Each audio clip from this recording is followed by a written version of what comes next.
আজকের এই যে 21st সেঞ্চুরি, এই একবিংশ শতাব্দীর এই ঘোরতর কলি যুগের যিনি সর্বশেষ কলকিরূপী অবতারী মহাপুরুষ, আমার আপনার আমাদের সকলের প্রিয় পরম স্বয়ং পরম পিতা পরম দয়াল পরম প্রেমময় যুগ পুরুষোত্তম শ্রী শ্রী ঠাকুর অনুকূল চন্দ্র, তার আশার সার্থকতা রয়েছে। তবে তার আশা সার্থক হবে যদি আমরা সঠিকভাবে বাঁচতে বাড়তে পারি। ঠাকুরের এটাই ইডিওলজি, এটাই তার জীবন দর্শন তথা মতাদর্শ, মানুষকে নিয়ে চলা, মানুষকে ভালোভাবে বাঁচতে বাড়তে সেই পথে এগিয়ে দেওয়া। সুতরাং আমরা আরো থেকে আরোতর রূপে তার হয়ে উঠব।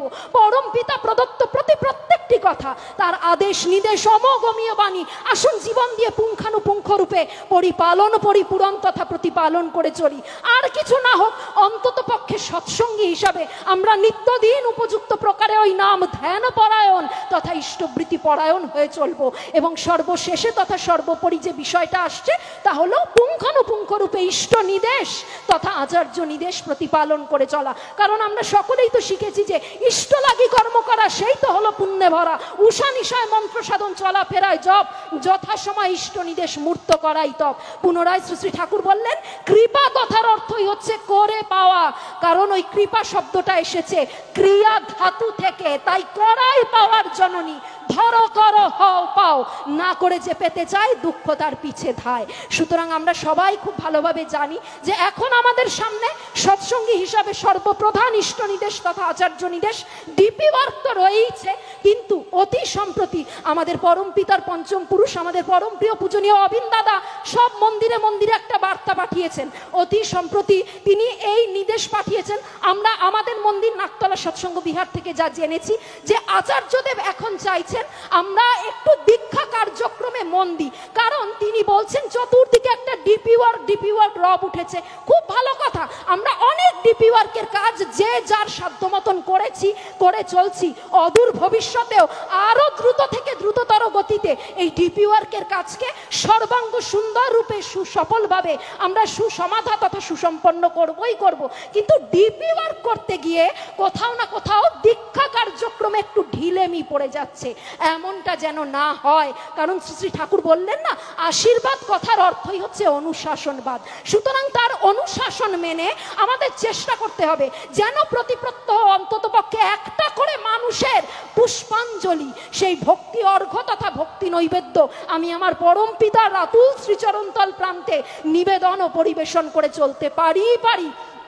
আর আচার্যদেব বললেন যে এখন আমাদের সৎসঙ্গী হিসাবে টার্গেট বা লক্ষ্য কি জানেন? আর কোয়ান্টিটি নয়, বরং কোয়ালিটি সমন্বিত দীক্ষা কার্যক্রমে মনোনিবেশ তথা মনোসংযোগ করে চলা। কারণ সংখ্যার রেকর্ড আমরা অনেক করেছি, পরবর্তী সময় দেখা গেছে মানুষগুলি ইষ্টহারা মঙ্গলহারা হয়ে পড়েছে। ইষ্টবৃত্তি চিরতরে পরিত্যাগ করে ঠাকুরের থেকে সারা জীবনের মতো বিচ্ছিন্ন বিক্ষিপ্ত হয়ে গেছে। এমনটা যেন অদূর ভবিষ্যতে আর কখনো না হয়, আমরা সেইভাবে মানুষকে যাজন করব আর কোয়ালিটি সমন্বিত দীক্ষা কার্যক্রমে বিশেষভাবে মনোযোগ দেব। আর তাহলেই অদূর ভবিষ্যতে দেখা যাবে ওই ডিপি ওয়ার্ক আর দীক্ষা কার্যক্রম একে অপরের পরিপূরক স্বরূপ হয়ে উঠেছে। একেবারে সবশেষে আমি একদম একটা ছোট্ট ঘটনার কথা উল্লেখ করে শেষ করে দেব। আমার প্রিয় পরম স্বয়ং পরম পিতা পরম দয়াল পরম প্রেমময় শ্রী শ্রী ঠাকুর, তিনি যখন একদিন আমাদের দেওঘর পুণ্যধাম ঠাকুর বাড়ি আমাদের সৎসঙ্গ আশ্রমের পার্লারে প্রতি প্রত্যহের ন্যায় তার শ্বেত শুভ্র আসনে সেখানে বিরাজমান তথা উপবিষ্ট, তার রোজকার মতো এই বিভিন্ন বিষয়ে তার সকলের সাথে কথোপকথন তথা আলাপ আলোচনা প্রসঙ্গ চলছে। হঠাৎ করে সাত সকালে আশ্রমিকবাসী একদল ইষ্টপ্রাণ শ্রদ্ধেয় দাদা ও ইষ্টপ্রাণা শ্রদ্ধেয়া ভক্তিমতী মায়েরা তারা জোটবদ্ধভাবে ঠাকুরের কাছে এসেছেন। তাদের কিছু অভিযোগ বা নালিশ রয়েছে। ঠাকুর বললেন, সাত সকালে কি অভিযোগ কি নালিশ কও শুনি।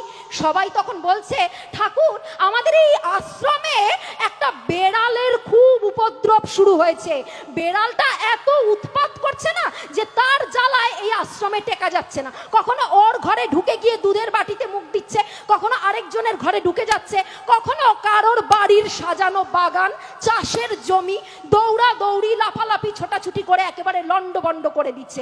তা ঠাকুর বেড়ালটাকে তো এবার পার করা লাগে। পার করা মানে আমরা জানি এই সময় এই বিষয়টা এক সময় ছিল যে কোনো কুকুর বা বেড়ালের বাচ্চা খুব উপদ্রব বা উৎপাত করলে তাকে এমন একটা জায়গায় গিয়ে ছেড়ে দিয়ে আসা হতো যাতে সে আর তার পুরনো বাসস্থানে কখনোই ফিরে না আসতে পারে। তা যখন শ্রী শ্রী ঠাকুরের কাছে এই নিবেদনটা করা হলো, ঠাকুর তখন মুচকি মুচকি হাসছেন। কেন হাসছেন? কারণ যার বিরুদ্ধে এত অভিযোগ তথা নালিশ, সেই বেড়ালটা আর অন্য কারোর বেড়াল নয়, একেবারে যুগ পুরুষোত্তম লীলা সঙ্গিনী আমাদের পরমারাধ্যা জগৎজননী শ্রী শ্রী বড়মার পোষ্য বেড়াল, বড়মার নিজের পালিত বেড়াল। তার সম্বন্ধে নালিশ এসেছে ঠাকুরের কাছে। ঠাকুর হাসতে হাসতে বলে উঠলেন, বেড়ালটা কার বেড়াল জানা আছে তো? মানে একেবারে হোম মিনিস্টারের বেড়াল, পরম পিতাও সেখানে অপারগ অক্ষম। সবাই তখন হাসতে হাসতে বলছে, আগে জানি ঠাকুর বড়মার পোষা বেড়াল, কিন্তু কিছু একটা করা লাগে। আপনি বলেন এই সমস্যা সমাধানের পথ কি? না হলে এই আশ্রমে হয় বেড়াল থাকবে নয় মানুষ থাকবে, আমরা আর পাচ্ছি না। শ্রী শ্রী ঠাকুর বললেন একটাই সমাধানের পথ। কি পথ? বেড়ালটার গলায় ঘন্টা বাঁধতে হবে, তাহলে গুটি গুটি পায়ে যেখানে যাবে ওই ঘন্টার আওয়াজে সবাই সজাগ ও সচেতন হয়ে যাবে, যে যার বাড়ির জিনিসপত্র সুন্দরভাবে আগলাতে পারবে। সবাই বলছে, বলেন কি ঠাকুর, ও বেড়াল যা দুষ্টু, ওকে তো বাগেই আনা যায় না, কাবুই করা যায় না, ঘন্টাটা বাঁধবো কি করে? আর একটু আদর করে জাপটে ধরলেই এমন ট্যাটা করে চিৎকার জুড়ে দেয় যে স্বয়ং শ্রী শ্রী বড়মা একেবারে সশরীরে চলে আসেন ওকে উদ্ধার করতে। আর বড়মার পিছু পিছু ও বীর দর্পে এগিয়ে চলে, যেন অভয় পদে শরণ নিয়েছে। শ্রী শ্রী ঠাকুর বললেন, তোরা লেগে থাক না, লেগে থাকলে পারবি, অসম্ভব সম্ভব হবে, অসাধ্য সাধন হবে। এ তো সামান্য একটা ঘন্টা বাঁধা। সত্যি সত্যি মাত্র 1 থেকে 1.5 মাসের মধ্যে বেড়ালটাকে কাবু করে তার গলায় ঘন্টাটা বেঁধে দেওয়া সম্ভব হলো। তখন যাবতীয় সমস্যার চিরতরে সমাধান হয়ে গেল। আপাত দৃষ্টিতে খুব সামান্য ছোট্ট একটা ঘটনা, কিন্তু তার মধ্যে দিয়ে শিক্ষা কি পেলাম? ঠাকুর বলছেন, নিষ্ঠা কথার অর্থ নিঃশেষে লেগে থাকা। আমরা যদি লেগে থাকি আমরাও পারবো, সব করতে পারবো। তাই আসুন আমরা একটু সদিচ্ছা সহকারে, একটু নিষ্ঠা, প্রেম, প্রীতি, ভক্তি ও গভীর থেকে গভীরতর ভালোবাসা সহকারে এই ইষ্টকর্ম তথা ইষ্টকার্যে যোগযুক্ত হই। নিজেদের আজীবন ইষ্ট সেবায় নিয়োজিত করে রেখে আসুন ইষ্ট স্বার্থ প্রতিষ্ঠা পরায়ণ হয়ে চলে সপরিবার তথা সপারিপার্শ্বিক পরিবেশ সহকারে আমাদের জীবনগুলো দিয়ে আমরা হয়ে উঠি ধন্য, সার্থক ও কৃতার্থ। তার কাজ করতে করতে জীবনগুলোকে আসুন আমরা ধন্য করে চলি। তাহলেই আমাদের জীবনে শ্রী শ্রী ঠাকুর ও শ্রী শ্রী আচার্যদেবকে পাওয়ার যে প্রকৃত রূপে বাস্তবিক সার্থকতা, তাও চিরতরে প্রস্ফুটিত হয়ে উঠতে পারবেই পারবে। আসুন নিজেরা শ্রী শ্রী ঠাকুরকে নিয়ে খুব ভালো থাকি, আর তার কাজ করতে করতে আমাদের বর্তমান পরম পূজ্যপাদ শ্রী শ্রী আচার্যদেব দাদা, তার পথে এগোতে এগোতে আমাদের পরম পূজনীয় বড় বৌরানী মা, যিনি আমাদের জগৎজননী মা, সবাইকে খুব খুব ভালোবাসেন। এবং অতি অবশ্যই আমাদের পরম পিতার পঞ্চম পুরুষ, আমাদের পরম প্রিয় পূজনীয় অবিন দাদাকে খুশি করে চলি, তাদের শান্তি, স্বস্তি, তুষ্টি ও পুষ্টি বিধান করে চলি। কারণ আমাদের সবার জীবনে তারাই তো হলেন পরম পিতার জীবন্ত মূর্ত বিগ্রহ, তারাই পরম পিতার জ্যান্ত প্রতীক স্বরূপ। তাই আমরা যদি কিছুটা হলেও তাদেরকে মানসিক শান্তি, স্থিতি ও পরম তৃপ্তি প্রদান করতে পারি, তাদের খুশি করতে পারি, তাহলে আমার ঠাকুরও খুশি হবেন। আসুন নিজেরা শ্রী শ্রী ঠাকুরকে নিয়ে খুব ভালো থাকি, অপরকে ভালো রাখি, সবাই মিলে সমবেতভাবে ভালো থেকে শ্রী শ্রী ঠাকুর ও শ্রী শ্রী আচার্যদেবকে ভালো রাখি।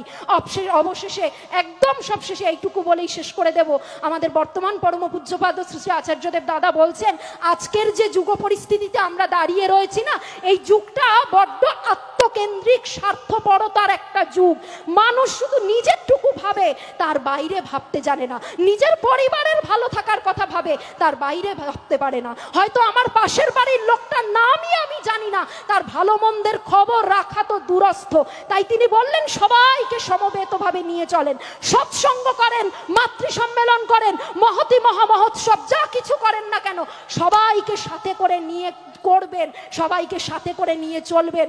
আমরা সৎসঙ্গীরা না হয় আজকের যুগ পরিস্থিতিতে দাঁড়িয়ে অন্যদের থেকে একটুখানি ব্যতিক্রমী হলাম, মানুষ নিজের পরিবারের সুখ স্বাচ্ছন্দ্যের সংকীর্ণতার গণ্ডির মধ্যে আবদ্ধ, আমরা সৎসঙ্গীরা না হয় তার থেকে একটু ব্যতিক্রমী হলাম।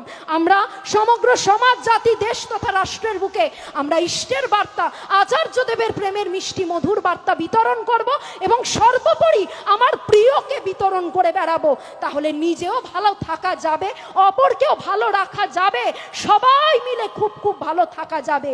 তাই শ্রী শ্রী ঠাকুর বলছেন না, ভাবছো বসে চলবে কিসে, তুমি ভাববার কে? ভাববার যিনি ভাবছেন তিনি, তুমি ভাবো তাকে। ঝড় ঝঞ্ঝা যতই আসুক মনে রাখিস জোর, মাথায় আছেন দয়াল ঠাকুর, ভাবনা কিরে তোর।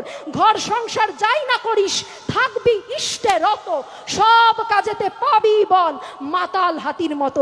জীবন থেকে সব চিন্তা ভাবনা, যাবতীয় দুর্ভাবনা ও দুর্ভোগ চিরতরে কেটে যাবে।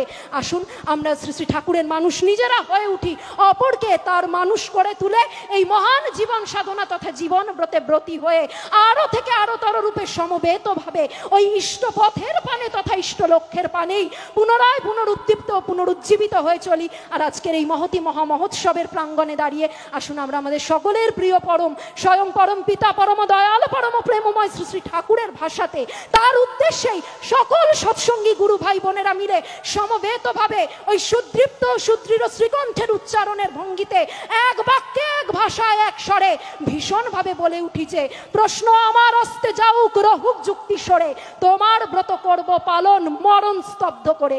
দিন দয়াময় ডাকছে রে ওই এখনো তুই ওঠরে জেগে, জীবন ব্রতে ব্রতী হয়ে ইষ্ট পথে চল রে বেগে। তোমার তৃপ্তি স্বস্তি পোষণ বিশ্বে তোমার জয়গান, তাই যেন হয় সাধনা আমার, তাই হোক আমার অভিযান। বাধার কথা শুনিস নে তুই ইষ্ট পানে চল, শতেক অভাব মোচন হবে বাড়বে বুকে বল। আমি আমার প্রিয় পরম, স্বয়ং পরম পিতা, পরম দয়াল, পরম প্রেমময় শ্রী শ্রী ঠাকুরের আতুল শ্রীচরণতল প্রান্তে সবারই সপরিবার তথা সপারিপার্শ্বিক সর্বাঙ্গীন মঙ্গল ও ইষ্টচ্ছল দীর্ঘায়ু জীবন প্রার্থনা করছি। খুব খুব ভালো থাকবেন সবাই। জয় গুরু সবাইকে, বন্দে পুরুষোত্তমম।